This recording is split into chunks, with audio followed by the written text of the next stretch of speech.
पंक्तियां मैंने कही थी, उसके बाद आज मैं कह रहा हूं कि बाप खींचता रिक्शा मां मांजती थी बर्तन, बाप खींचता रिक्शा मां मांजती थी बर्तन, खुद से आंख मिला ना पाता तोड़ दिया मैंने दर्पण, उस टूटे दर्पण में मुझको मेरी टूटी किस्मत दिखती थी, मैया मेरी सबसे छुपकर हर रात सिसक कर रोती थी। बापू का संघर्ष बड़ा था, जमाने भर से ताना था, बहन आधा पेट थी खाती, भूख नहीं है बहाना था, फटे जेब थे फटे थे कॉलर उनको भी सिलवाना था, बापू को था दर्द बहुत पर रिक्शा खींचने जाना था। कलम के साथ ही रिश्ता था, कलम दिन रात में घिसता था, हाथों में पड़ गए छाले पर जरा नहीं सिसकता था, नैन में तेरे जो सपना था वो हम सब का अपना था, और उसको पूरा करने को मुझको तो आग में तपना था। छत जो घर की टपक रही थी उसको भी तो भरना था, जिस कर्म को जन्मा लाल तूने उस कर्म को पूरा करना था, पर वो से नाता तोड़ दिया, घर से भी मुख मोड़ लिया, पत्थर बहुत थे राहों में गिन गिन कर सबको तोड़ दिया। तो मैया को अब बतलाना है सपना उसका साकार हुआ, और देख लाल आज उसका वर्दी में तैयार हुआ।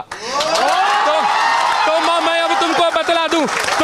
तो मां मैं अब तुमको बतला दूं, पहले वाली बात नहीं, वो पहले जैसे दिन नहीं और पहले जैसी रात नहीं। अब बहना को कह देना आधा पेट न खाना है, और कह देना पिताजी से अब खर्चा नहीं भिजवाना है, न तुझे मांजना है बर्तन न बाबू खींचेगा रिक्शा, देख सब दुख दूर किया पूरी कर दी हर इच्छा, देख सब दुख दूर किया पूरी कर दी हर इच्छा। कठिन तपस्या थी मगर मेहनत मेरा हथियार था, गुरुओं से लेकर दीक्षा तेरा लाल रन को तैयार था, सब्र का मैया बांध न टूटा मैं गला किस्मत का घोट गया, देख तेरा लाल तुझ तक बन डीएसपी लौट गया।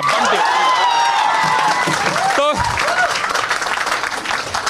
इसको बोलते समय और लिखते समय मैंने जाने कितने रातों को मैंने गवाया है हमने जी इसके पार्ट 2 के लिए, और बस उम्मीद यही है कि ये छात्र जो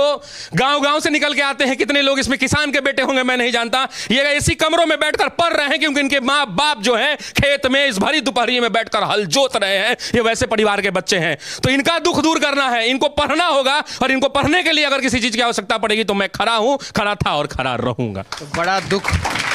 बड़ा दुख होता है जब ऐसे ऐसे बच्चे जो है पूरा हिम्मत और हौसला के साथ पढ़ाई करते हैं, अपने माँ बाप का सपना साकार करने के लिए, उनके दुख को दूर करने के लिए, उनका इलाज कराने